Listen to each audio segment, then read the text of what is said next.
ধৈর্য ধরলেই রবের রহমত আসবেই, এটা নিশ্চিত, এটার মধ্যে কোনো সন্দেহ। এখানে একটা চমৎকার বিষয় কি জানেন? কষ্ট দেয় কে? কষ্ট দেয় কে? আমাদের আশেপাশের মানুষ। আপনাকে, আমাকে, আমাদেরকে কষ্ট দেয় কে? আশেপাশের। ভাঙতে চাচ্ছে মানুষ। এই মানুষের ভিতর আত্মীয় হতে পারে, বাইরেরও হতে পারে, পরিচিত হতে পারে, অপরিচিত। আমাদেরকে ভাঙতে চাচ্ছে কে? মানুষ। কষ্ট দিচ্ছে কে? মানুষ। কাঁদাচ্ছে কে?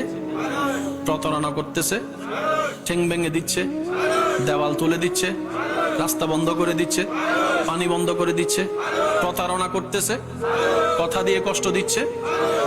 মানুষ আপনাকে কষ্ট দিচ্ছে, তাকিয়ে আছেন আল্লাহ নিয়ামত, তাকিয়ে আছেন আল্লাহ।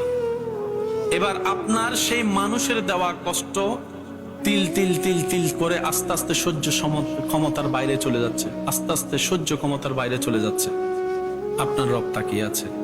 শনিবার, রবিবার, সোমবার, মঙ্গলবার, বুধ হয়ে বৃহস্পতি হয়ে আবার শুক্রবার, সপ্তাহ চলে যাচ্ছে, মাস হয়ে যাচ্ছে। আপনি শুধু রবের দিকে তাকায় সবর করে আছেন।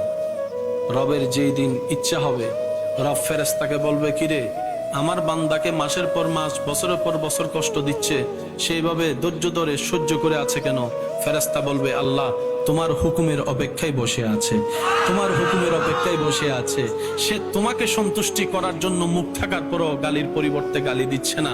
আল্লাহ সে তোমাকে রাজি করার জন্য মারের পরিবর্তে মার দিচ্ছে না। সে দুনিয়ার মানুষ সৃষ্টি তাকে কষ্ট দিচ্ছে, সে তোমার সৃষ্টিকে ভালোবাসা দিয়ে যাচ্ছে, মায়া